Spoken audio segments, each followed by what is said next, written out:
बिस्मिल्लाहिर्रहमानिर्रहीम। अस्सलाम वालेकुम नाज़रीन, मैं हूं आपकी मेज़बान फ़ाइज़ा बुखारी और अपने प्रोग्राम मेहमान ख़ुसूसी में आपको खुशामदीद कहती हूं। कोशिश ये की जाती है कि इस प्रोग्राम के ज़रिए आपकी मुलाकात उन सितारों से करवाई जाए कि जो अपने अपने शोबों के अंदर एक बड़ा नाम रखते हैं और उनकी ज़िंदगी की स्ट्रगल आपके साथ शेयर की जाए। आज हमारे साथ स्टूडियो में तशरीफ़ रखते हैं एक मेहमान शख्सियत, उनके हवाले से मैं आपको बताना चाहूँगी। मुआवने ख़ुसूसी हैं वज़ीर आला पंजाब, राय इत्तलात व नशरियात और तर्जुमान है पंजाब हुकूमत के हसन खावर साहब। अस्सलाम वालेकुम हसन। वालेकुम सलाम। बहुत शुक्रिया वक्त देने के लिए हसन खावर। सबसे पहले आपसे जानना चाहूँगी, आप स्पोक पर्सन भी हैं, उसके साथ साथ तमाम मीडिया के मामलात को भी आप देख रहे हैं और जिस मनसब पे आप फाइज़ हैं, आपसे पहले यहाँ पर डॉक्टर फिरदौस आशिकवान साहिबा भी रह चुकी हुई हैं और फ़याज़ुल हसन चौहान साहब भी रह चुके हुए हैं। यहाँ तक पहुँचना कैसे हुआ है? देखिए, ये तो बड़ी लंबी कहानी है और अगर मैं शुरू कर दूं ज़िंदगी का सफ़र तो आपका प्रोग्राम पीछे रह जाएगा। सही। लेकिन ये है कि मेरा जो बैकग्राउंड है वो काफ़ी डाइवर्स है। मैंने ज़िंदगी में कई काम किए हैं और ज़िंदगी मैंने शुरू की थी प्रोफेशनल लाइफ सिविल सर्विस से, और उसके बाद सिविल सर्विस छोड़ के फिर डेवलपमेंट, रिफॉर्म्स और मीडिया से भी ताल्लुक़ रहा, लिखता भी रहा, काफ़ी रिसर्च और इन कामों में भी रहा। तो ये बेसिकली एक मुख्तसरन चीज़ थी। उसके बाद मुझे वज़ीर आला पंजाब ने बुलाया और उन्होंने कुछ चंद इंटरव्यूज़ किए और मैं समझता हूँ मेरे लिए बाइस से इज़्ज़त है और बाइस से फ़ख्र है कि उन्होंने मुझे ये इस काबिल समझा, मेरे पे ये भरोसा किया कि मैं ये फ़र्ज़ अंजाम दे सकता हूँ, और बस तब से ये शुरू हो गया।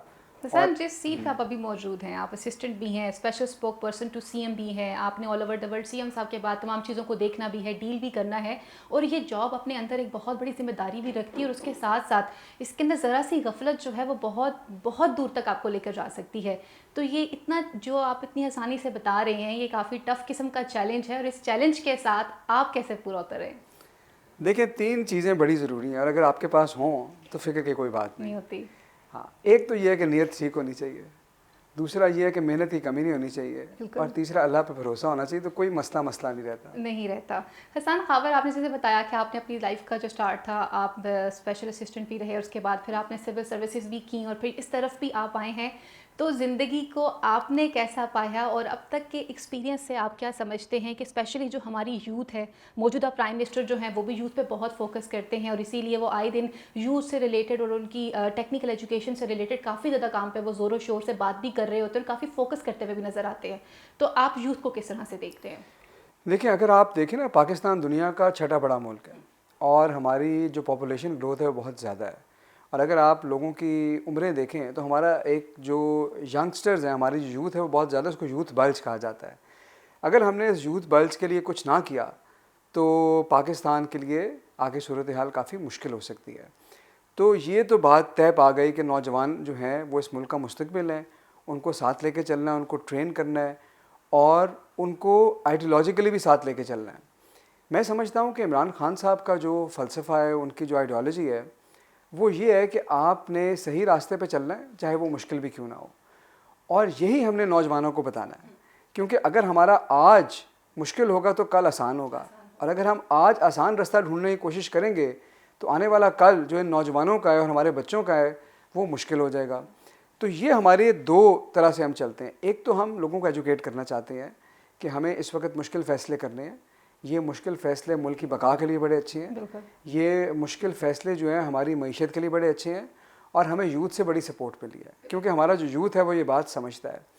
दूसरी तरफ ये है कि हमने इन लोगों को ट्रेन करना है, और ट्रेन का मतलब ये है कि ना सिर्फ तालीम देनी है बल्कि टेक्निकल स्किल्स देनी है, वोकेशनल ट्रेनिंग देनी है, ताकि ये आपकी लेबर फोर्स का पार्ट बने और आपके साथ चलें। और आपको पता है कि हमारा जो प्रोग्राम्स है, कामयाब जवान प्रोग्राम है, फिर कामयाब कारोबार के ज़रिए हम कर्जे दे रहे हैं, तो ये सारे हमारा जो फोकस है सीएम साहब ने खुद इस तरह नौजवानों के पे। प्रोग्राम्स जो हैं वो स्टार्ट किए, हुनरमंद नौजवान के नाम से भी उन्होंने एक प्रोग्राम स्टार्ट किया। हसन, जब से आप इस मनसब पे आए हैं, थ्रू आउट मैं आपको डे फर्स्ट से देख भी रही हूँ और लकीली जिस दिन आपका नोटिफिकेशन हुआ उस दिन मैं भी सीएम हाउस में ही मौजूद थी, एक इवेंट था।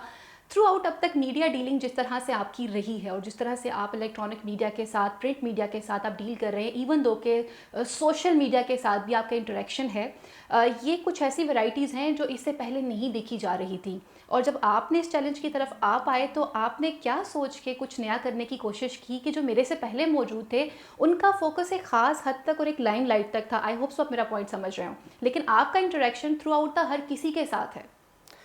देखिए, हमारा जो मीडिया है ना, हमारी जो रूट्स है ना मीडिया की, वो है प्रिंट, और हमारा जो आज है वो है इलेक्ट्रॉनिक, और हमारा जो आने वाला कल है वो है डिजिटल। एग्जैक्टली। तो ये तो बात बड़ी क्लियर है कि अगर आपने इसमें आगे जाना है तो आपने कल को आज से और आज को आने वाले कल से मुंसलिक करना है, जोड़ना है। तो ये तीनों शोबे या तीनों सेगमेंट्स बड़े अहम हैं, और मेरी पहले दिन से ये कोशिश रही है कि हम इन तीनों को साथ लेके चलें। प्रिंट मीडिया देखिए, वहाँ आपकी ओपिनियन फॉर्म करता है, जो हमारे लोग डिसीजन मेकर्स हैं रोज़ सुबह अखबार पढ़ते हैं, ख़बरें देखते हैं, वो एक नैरेटिव बिल्ड करता है। इलेक्ट्रॉनिक मीडिया भी अब उसमें इजाफा करता है, बल्कि उसके लिए आपको अगले दिन का वेट भी नहीं करना पड़ता, बड़ा पावरफुल है।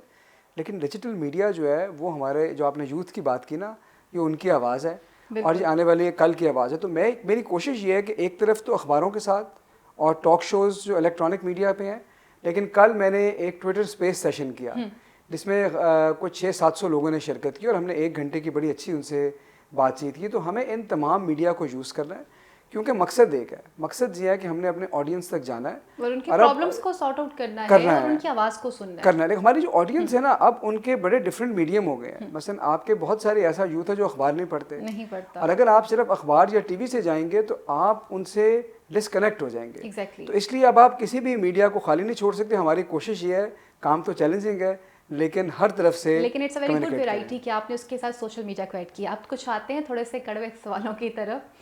बीइंग आप स्पेशल स्पोक पर्सन टू भी हैं, और जब आप पब्लिक में जाते हैं, पब्लिक का आज सबसे बड़ा जो सवाल है वो यही है कि पेट्रोल की कीमत में इजाफा है, चीनी का बहरान होता चला जा रहा है।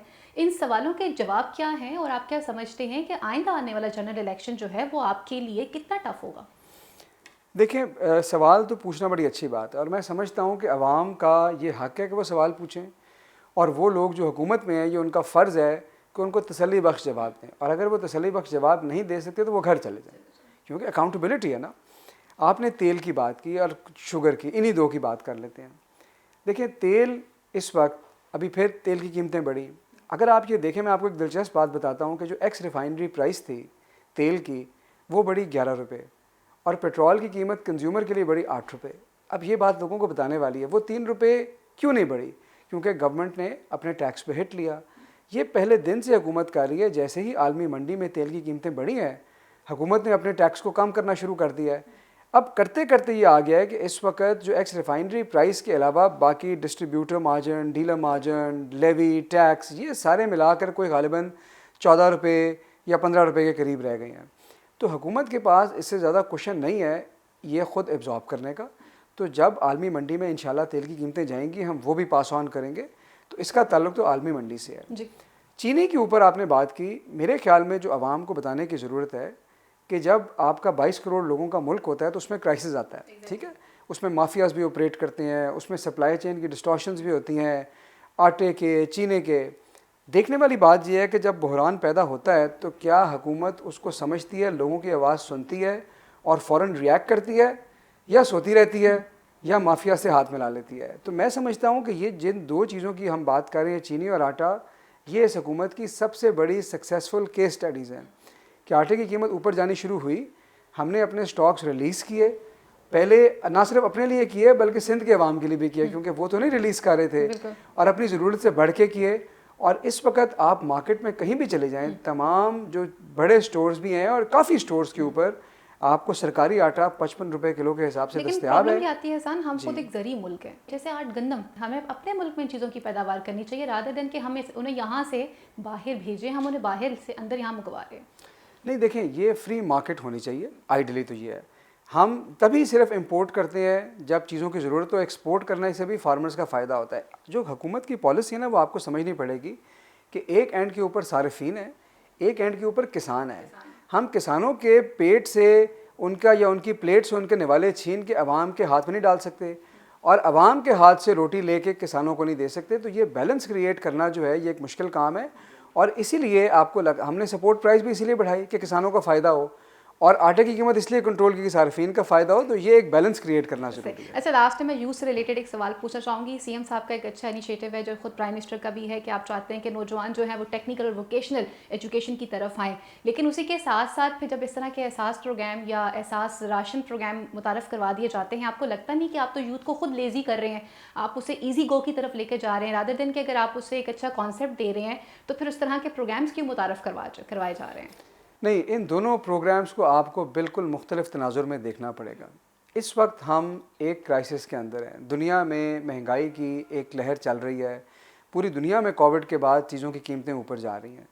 हम इस सूरत हाल में अपने कौम के बच्चों को, वो लोग जो अफोर्ड नहीं कर सकते, उनको अकेला नहीं छोड़ सकते। उनको हम ये नहीं कह सकते कि आपको रोटी तो महंगी मिलेगी, लेकिन हम आपको ट्रेनिंग पहले देंगे और इंशाल्लाह 4 साल बाद आपकी रोज़ी लग जाएगी। ये आर्गूमेंट नहीं चलेगा।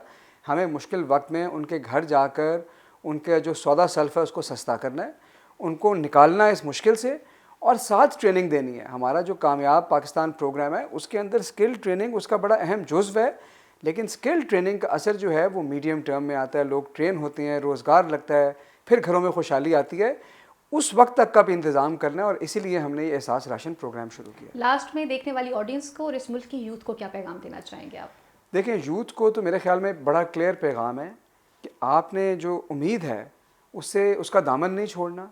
आपने ये बात जहन में रखनी है कि अगर हमने 70 साल की रविश पे चलना है तो फिर ये मुल्क उसी तरह चलेगा जैसे पहला चलता आया है। और अगर आप चाहते हैं कि इस मुल्क की सिमत चेंज हो तो हमें आज कुछ तब्दीली लानी पड़ेगी, और वो तब्दीली मुश्किल फ़ैसले हैं।